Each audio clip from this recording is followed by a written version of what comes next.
So thank you, Mr. Rolf Thompson, for having the conversation with us. Um, our South Mountain Community College Center for Teaching and Learning is committed to the continual professional learning and growth of educators. And CTL supports a culture that cultivates a community of learners in service to student success. And since our product is education and our clients are students, we aspire to create an effective learning environment for our students. So to do so, we, the faculty members, need to know our students and understand our students. That's very, very important. And therefore, our web series, Creating an Effective Learning Environment. We start with having our first conversation with Mr. Rolf Thompson, who is the Director and VP of Students Development. And thank you for joining us in this conversation.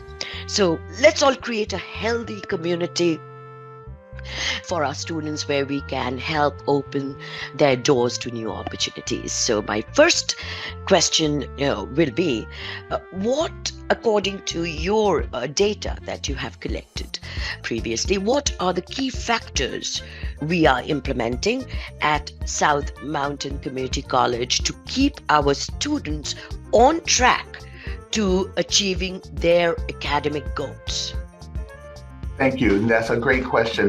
In our academic advising area led by Callan Fay, that is the area in which we are using Guided Pathways. And Guided Pathways is a program that we're using not only here at South Mountain, but across Maricopa to ensure that our students are successful. And so the 4 pillars of Guided Pathways really are, clarifying the path and getting the student clear expectations on the path. We want them to enter the path, stay on the path, and ultimately ensure successful learning while on the path. Guided Pathways is a movement that seeks to streamline the processes to ensure that students are able to understand what they're supposed to be doing with the end in mind. And so students are put on, a course of success. With the end in mind, they meet with their field of interest advisor. They narrow their fields of study, help to determine what certificate or degree that they are seeking, using minimal loss of academic credits and just getting them to the end, and ultimately if they want to transfer or if they want to then go into the workplace. That's fantastic. And I think it is much more cohesive for the students to have an end goal at the end and develop those SMART goals, like specific, measurable, achievable, realistic, and timely. Yeah. And I personally think as a faculty member that positive attitude and good work ethics takes you a long way. I agree. My second question is about onboarding strategies for students. What onboarding strategies are we providing to our students to achieve their end goals that you mentioned? And most importantly, since this web series is being created for CTL, what are the key steps a faculty member can take to enrich the onboarding process? Okay, so first we know we're connecting the students with supportive resources.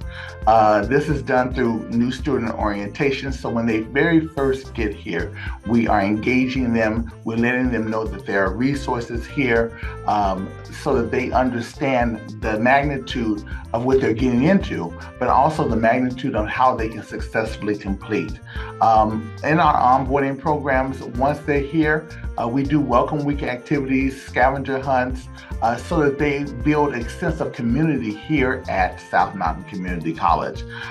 They're engaged here in student life, and we try to get them as engaged as possible so that they know that they're not just a car to parking lot, to home, to classroom student, but that there are activities for them to be here and they can be engaged. Uh-huh. Mm-hmm. Additionally, financial needs. We recognize that there are financial needs, and so here in student life, we also make sure they're connected with financial aid. If they require financial aid, we have the village here, in which we provide a snack a day Oh. for a student who just needs a snack, and also they can do shopping at South, which provides them an opportunity to actually here shop at the pantry and Mm-hmm. take some food home. Mm-hmm. We have the Tree of Life, which is a child care center on our North Campus. So if they need Okay. child care and they qualify, and that's the key, if they qualify, then their students can, their children can go to the Tree of Life. We Mm-hmm. want them to get involved. Mm-hmm. It's all about getting involved. So we have clubs and activities and events and athletic events for students to, again, create that sense of campus community here on campus. So that is what our goal is, to just kind of get them really involved and create that space where they can feel like they belong to this campus community. And then ultimately build support systems, building relationships with campus members, with faculty, with staff, with students, so that when they're here on campus, these strategies we know are successful if we can get the students to be involved. Mm-hmm. Ultimately, you talk about what are the key steps. Mm-hmm. It's the faculty, they can, again, and our faculty are great and they care about our students, but define what success is, both for themselves and for the student. Work with early alert and early connection programs, putting these things in their syllabus, setting the expectations so that if a student goes awry, we're connecting early and often so that we can put wraparound services around them, be it counseling or tutoring or whatever those services are, so that they can not only stay on track, but then be successful. Mm-hmm. Again, faculty can cultivate relationships with other faculty members, advisors, and staff to ensure that they feel supported and that students feel supported as well. Mm-hmm. And this helps students to discover and then have an enriched experience and create these enriched experiences even outside of the classroom. Mm-hmm. Because what we know is teaching and learning happens in the classroom, but also outside of the classroom. And this creates a whole spirit, Mm-hmm. a whole connection for the students here in the campus community. Mm-hmm. Thank you so much. These were very, very important information. And talking about the financial aid that you were mentioning, a lot of our students gets financial aid. Therefore, my second question is the FAFSA, which is free application for federal student. As we know, students fail to fill out these FAFSA form and lose access to the state grants. Now, do we have advisors or tutors to help the students to fill out the forms? And is this activity included in our onboarding services that you were mentioning? So that's a great question. So our financial aid team here does FAFSA workshops every Friday from 2 to 2:30. And this is in a group setting, so it can be an individual or it can be a group of students, where they will use even the NSO room, which is this new student orientation room, to go through the FAFSA workshop. At this time, it is not a part of the NSO onboarding process. However, it is a process that we provide to help students be successful, get their FAFSA and get their funding in place, because we know that a lot of our students require FAFSA and come from, particularly minority, low-income families, and FAFSA is the way that they're able to successfully complete and go on to pay for school. Yeah. And we realize that the financial aid is also connected to an extent to good grades too. Yes. Right? So we as faculty members need to ensure that they are at par with their grades, which helps them to get those financial aid. That's the reason I have this question, a very important question. And so also as faculty, when students are getting a W or an F, it also impacts their financial aid. Yeah. And so sometimes before they do the drop or the withdrawal, it's beneficial if we check in with financial aid to see how that also will in fact impact them for their satisfactory academic progress. This was such a important information, Mr. Thompson. Thank you. Thank you. Because then if there is a cohesive working between these departments, we can actually serve the students much better as faculty members. Looking at the data in your expertise as a student development director, what are the barriers, most important barriers our students face today, and especially after the COVID, and what concrete steps we are taking as a school to ease those barriers? Some of it is college readiness. Our students are coming underprepared. Financial challenges, lack of self-esteem, and some of these are nationwide issues as well. So they're not specific to South Mountain, if you will. But what we know is some of the things that we're doing is we're putting, again, wraparound services around our students. They are connected from when they hit the ground here on South Mountain in the NSO. We have a phenomenal counseling department that is set up to help support students. And so we point them to those resources while they're here on campus. We engage them here in student life and leadership. And so we want them to come through and we want them to have those experiences here. And they come, we have some students who come and volunteer. And so they're connected. And this helps to build their self-esteem. It helps to create a sense of campus community. And it helps them to assimilate to the campus environment. Personal characteristics and self-efficacy. Our job is to help build the best student, right? And so we're putting those resources in. So our resources and our faculty members do this both in the classroom as well as we support the students outside of the classroom. You had mentioned a word, two words actually, building a relationship. And I think building a relationship with students can help break those barriers to an extent. Since we who teach in the community colleges are privileged to have very small classes. And we can build that connection and relationship, and its importance in the classroom never goes away. It can be very effective to enhance the student's overall success. My next question would be, what are the teaching modality preferences the students are opting for these days? Is it in person or an online platform? And most importantly, are we taking any cumulative assessment surveys from students to measure the performance outcome related to their preferences?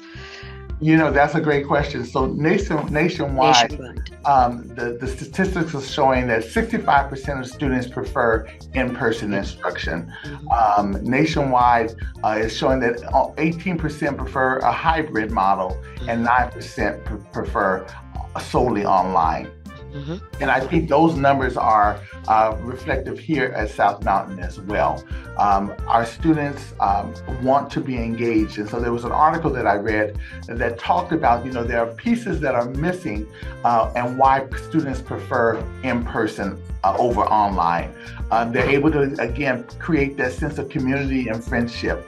The presence of social cues are at play. The sense of motivation and staying focused. Some students don't find that they have the privacy at home, but then they have it, they're able to engage more with students. I also look at other resources that we have here on South Mountain's campus. DRS, Disability Resource Services, is another resource for students who are, being brought into this space again after being out of this space. And so there are moments of uncomfortableness, and so they can connect with that to see if there are other additional resources to help them be successful. And I think after the pandemic, we, as a nation, actually, we haven't been taking the data if online is really working. Because for online, you need a lot more focus as well as self motivation. Yes. Yeah, so again, my next question is, as we know, a faculty member plays an important role. And in your experience, being in close contact with students, what are the measures a faculty member can take to prevent a student from falling through the cracks? And how can we prevent those drops? So again, we talked about and earlier about putting early alert into their syllabus. Yes. Connecting with the student, seeing if the student is, present. Faculty members, again, here at South Mountain do a phenomenal job of connecting with students. And so if students start to appear disheveled or appear to be late for class or not showing up for class, connect those students with the early alert system that we have here on campus so that we can put wraparound services around the student immediately. But also the students, the faculty member is the person who has the best relationship with the student. And so connect with the student, making sure that they know that they are valued in that classroom and that the faculty member continues to support them. And again, we have faculty members here at South that do a phenomenal job of supporting the student. Yeah. And what would be the steps advised for a new faculty member joining our school system? And more precisely, what are the departments? You have mentioned them, but what are the departments at school a new faculty member should be familiar with to enhance our student success? Great question. Faculty members, new faculty members to the campus, I think first of all, connect with your department chair. That is first and foremost, and connect with the faculty members in your area, and they can help guide you through. Other departments that they should be familiar with, DRS, is one of the departments that they should connect with, but also financial aid and admissions and records. Those are areas in which new faculty members can connect and make sure that we add support to the students. Additional areas are tutoring. So in the LRC, we have a tutoring department. And then, of course, and definitely not least, is student life and leadership. Again, we want students to be involved in clubs and activities. What we know is the more engaged they are, the more successful they will be. And then we also have other resources here on campus, even at the village, again, with a snack a day or other resources, because we know that learning happens on the campus, but also outside of the campus, you have support for your family. And so we're looking at a student and a holistic approach, and that helps us to support the students. And so new faculty members come and get engaged, and the more they're engaged, the more successful the student will be, and the more successful their experience will be, particularly as a new faculty member. Thank you. This would be very, very helpful for a new faculty member. At the end, it's a kind of a witty question. Since you are in touch with variety of students, what is the worst faculty-student relationships you would warn us about? And what is the foremost faculty-student approach you think works wonders for students? That was a really good question, and it is witty, you are for sure. I think the worst relationship is the breakdown in communication. It is important that the faculty and the students continue to have open communication so that they can be successful, so they can get on the same page and get through. And so as a faculty member, continue to engage your students.